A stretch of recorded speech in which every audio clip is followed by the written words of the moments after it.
もしも来月からあなたの口座に振り込まれる給料がピタリと止まってしまったとしたら、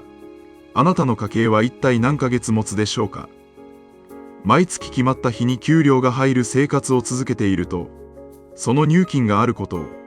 つい当たり前のように感じてしまいます。でも50代になると、定年退職、早期退職、転職、休職、再雇用までの待機期間など、収入が一時的に止まる無収入期間が現実の選択肢として近づいてきます。老後資金が何歳まで持つかも大切です。ただその前に、給料が止まった数ヶ月を今の家計が乗り切れるのか、ここを見ようとしていると、想像していたより早く家計が詰まってしまうことがあります。お金と自由の航路へようこそ。船長です。前提として、最適解は人によって変わります。ここでは、初心者が見落としやすい一般論として整理します。今回の中心問いは一つです。収入ゼロになった時、あなたの家計は何ヶ月持つのか。この数字を知っているかどうかで、退職や転職を考える時の安心感は大きく変わります。多くの人は、老後に2000万円必要なのか、新NISAをいくら積み立てるべきか、退職金をどう運用すればいいのか、そうした遠い未来や資産形成の話に意識が向きがちです。もちろんそれも大切です。ただ50代で本当に怖いのは、老後よりも先に来る収入が止まる期間かもしれません。退職金が入るから大丈夫。失業給付があるからなんとかなる。少し休んでから次を探せばいい。そう考える気持ちはとても自然です。でも退職金は入金時期や金額が確定するまでは生活費として使えるお金ではありません。失業給付も条件や退職理由、手続きのタイミングによって受け取れる時期や金額が変わります。自己都合退職などの場合は手続きから実際の受給までに一定の期間が空くこともあります。だからこそ入ってくる予定のお金だけで安心せず、その前に今ある現金で何ヶ月守れるのかを確認しておくことが大切です。私自身も会社員という立場から離れて収入が一時的に止まる期間を経験したことがあります。ただここでお伝えしたいのは、私個人の細かい退職時期や事情ではありません。大事なのは、収入が止まるとお金の見え方が変わるということです。会社員の頃は税金や社会保険料が給料から天引きされているため、自分がどれくらい負担しているのかを実感しにくいものです。手取り額を見て、その範囲で生活を考えていれば、なんとなく家計は回っているように見えます。でも収入が止まると、同じ支払いでも自分の現金から出ていくものとして急に重く感じることがあります。通帳や家計簿を見ると、現金が減っていくスピードも以前よりはっきり意識するようになります。毎月の生活費だけでなく、税金、社会保険料、年払いの支出、予定外の出費、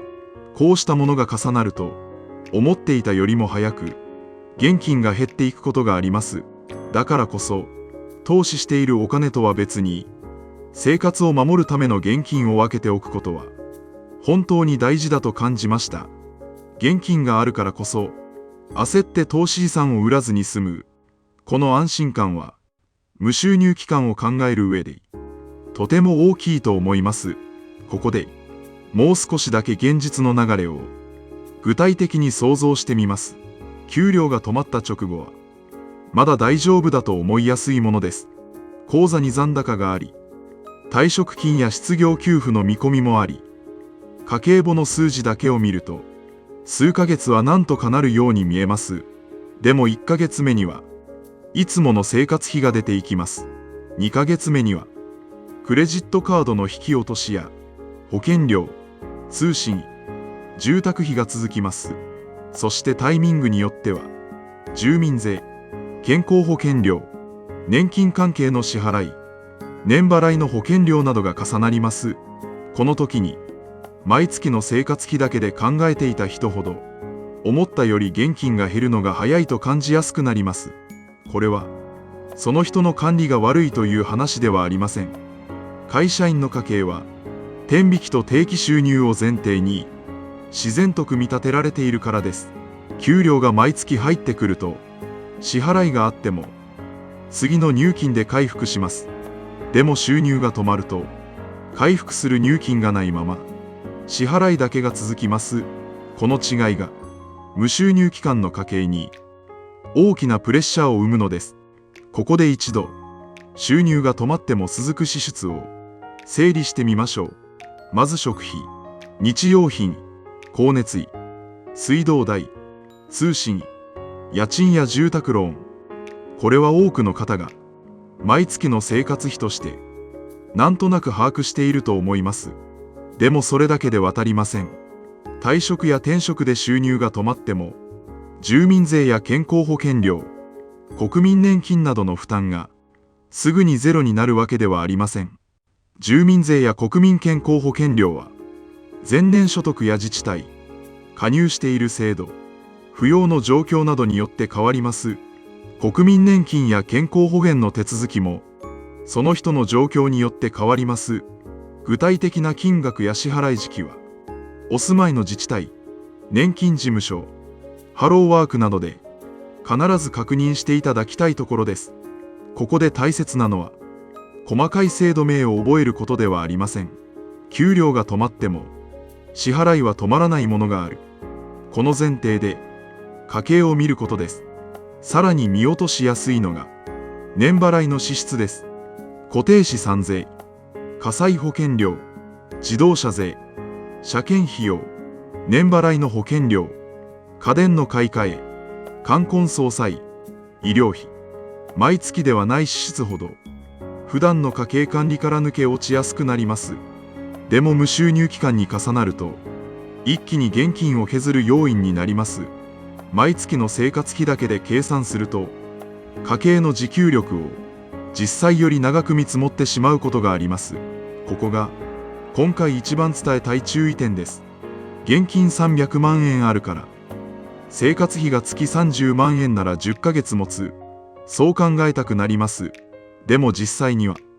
税金や社会保険料の月割、年払い支出の月割、突発支出の予備費も考える必要があります。例えば毎月の基本生活費が30万円だとします。そこに税金や社会保険料の月割が8万円、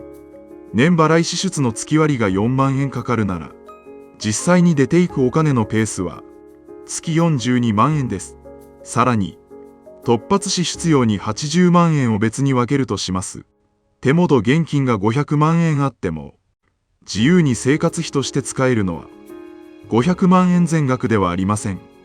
500万円から80万円を分けて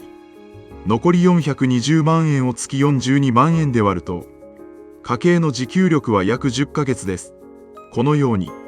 生活費だけで見るのではなく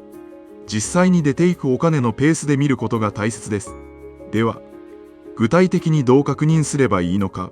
やることは大きく3つです。1つ目は毎月の基本生活費を洗い出すことです。食費、水道光熱費、通信費、住宅費、保険料、教育費、日用品費など毎月必ず出ていくお金をまず書き出します。ここでは理想の節約額ではなく実際に出ている金額を見ることが大切です。通帳、クレジットカード明細、家計簿アプリなどを使って直近3ヶ月から半年くらいの平均を見ると感覚ではなく数字で把握しやすくなります。2つ目は税金、社会保険料、年払い支出を月割で入れることです。無収入期間の家計で怖いのは毎月の生活費よりも見えていなかった支払いが後から来ることです。年に1回の支払いでも12で割れれば毎月の家計に乗せて考えることができます。この月割を入れるだけで家計の見え方はかなり変わります。3つ目は突発支出のバッファーを分けておくことです。無収入期間に予定外の出費が一切起きない前提で考えるのは少し危険です。家電の故障、車や住まいの修繕、医療費、家族の幼児など、大きな金額ではなくても、収入がない時期には重く感じます。だからこそ、生活費とは別に、突発支出用の現金を分けておくと、家計が崩れにくくなります。50代で退職や転職を考えるなら、若い頃よりも、現金は少し厚めに見ておきたいところです。最低何ヶ月あれば絶対安心。という正解はありません。家族構成、住宅ローンや家賃、車の有無、健康状態、再就職までの見通し、退職金や失業給付の有無によって必要な現金は変わります。ただ、50代で収入が止まる可能性を考えるなら、数ヶ月分だけでは少し心細い場合があります。できれば1年分、状況によっては1年から2年分くらいの生活防衛ラインを意識しておくと、安心感はかなり変わります。大事なのは、全員に同じ月数を当てはめることではありません。自分の家計で無収入になった時に何ヶ月なら慌てずに動けるのか、そこを数字で確認することです。もう一つ注意しておきたいのは、現金を厚く持つことと投資を否定することは全く別の話だということです。長期的に見ればインフレに備えるために運用を考えることには意味があります。ただし、近く使う予定のあるお金まで値動きのある資産に入れてしまうと、必要な時に下がっている可能性があります。投資は余裕資金で長く続けるからこそ力を発揮しやすいものです。生活費に使うお金、近く必要になるお金、長く育てるお金、この3つをまずないことが50代の家計ではとても大切です。特に退職や転職を考えている時期は、収入が止まる可能性を先に見て、生活を守るお金を分けてから投資額を考える方が結果的に投資も続けやすくなります。ここで新NISAや投資をしている方にもう一つ大切な視点があります。新NISAを続けることも大事です。でもその前に確認したいのは、生活を守る現金が足りているかどうかです。現金ラインが足りないと、相場が悪い時期でも生活費のために投資資産を取り崩さなければならないことがあります。それは投資判断というより、生活費に追われて売らされる状態です。長期投資で避けたいのは、自分が決めたタイミングではなく、家計の都合で不本意に売ることです。だからこそ、新NISAや投資を守るためにも、まずは無収入期間を支える現金をどれだけ持てているかを確認しておきたいところです。現金は増やすためのお金ではありません。でも、考える時間を買うお金です。次の仕事を探す時間、家族と相談する時間、相場が落ち着くのを待つ時間、生活を立て直す時間、こうした時間を変えることが無収入期間における現金の大きな価値です。今回のように自分の家計がどれくらい持つのかを確認したい方、概要欄の無料ツール、お金と自由のコーロナビも活用してみてください。年齢、生活費、貯蓄、年金、退職金、運用資産などを入力すると、今のお金が何歳頃まで続きそうかを目安としてざっくり確認できます。正確な未来を当てるものではありませんが、自分の前提で考えるきっかけにはなります。頭の中だけで不安を抱えるよりも、数字で見える化した方が、次に何を確認すればいいかが見えやすくなります。ここで今回のポイントを3つに整理します。1つ目は、毎月の生活費を洗い出すことです。なんとなくではなく、実際に出ている金額を確認します。2つ目は、税金と年払い支出を入れることです。収入が止まっても、支払いが続くものを月割りで見ておきます。3つ目は、突発支出を分けておくことです。予定外の出費を生活費とは別に考えておくと、家計が崩れにくくなります。もし計算してみて、思ったより短いと感じても、そこで落ち込む必要はありません。足りないことが分かれば、対策を考えられるからです。支出を下げる、退職時期を少し調整する、転職活動を早める。一時的に投資額を抑える。使う予定のないものを整理する。できることはいくつもあります。一番避けたいのは、見ないまま進んでで、支払いが来てから慌てることです。数字は、自分を責めるためではなく、自分を守るために使うものです。無収入期間という言葉は、少し重く聞こえるかもしれません。でも、数字にしてしまえば、ただの不安ではなく、今日から確認できる課題に変わります。収入が止まる期間があるかもしれない。そう考えることは、悲観ではありません。自分の家計を守るための準備です。確認するときは、いきなり完璧な家計表を作ろうとしなくて大丈夫です。まずは、銀行口座の残高、普通預金、すぐ引き出せる現金、今月出ていく固定費。この4つだけでも構いません。次に、クレジットカードの引き落とし予定、年払いの支出、税金や社会保険料の見込みをざっくり足していきます。最初から1円単位で正確にする必要はありません。むしろ大事なのは、自分の家計が月30万円で回っているのか、月40万円で減っているのか、それとも次50万円近く必要なのか、その大きな感覚をつかむことです。大きな感覚が見えれば、次に調べるべきことも見えてきます。税金を確認する、保険料を確認する、固定費を見直す、投資額を一時的に調整する、働き方を早めに考える、行動の順番が見えてくるのです。まずは今週末、通帳や家計簿アプリを開いて、自分の家計の自給力が何ヶ月あるのかを一度計算してみてください。その小さな確認が、退職や転職、休職や再就職を考える時の心強い土台になるはずです。これからも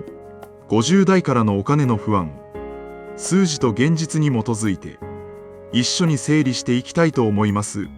この動画が少しでも参考になった方、高評価やチャンネル登録で応援していただけると嬉しいです。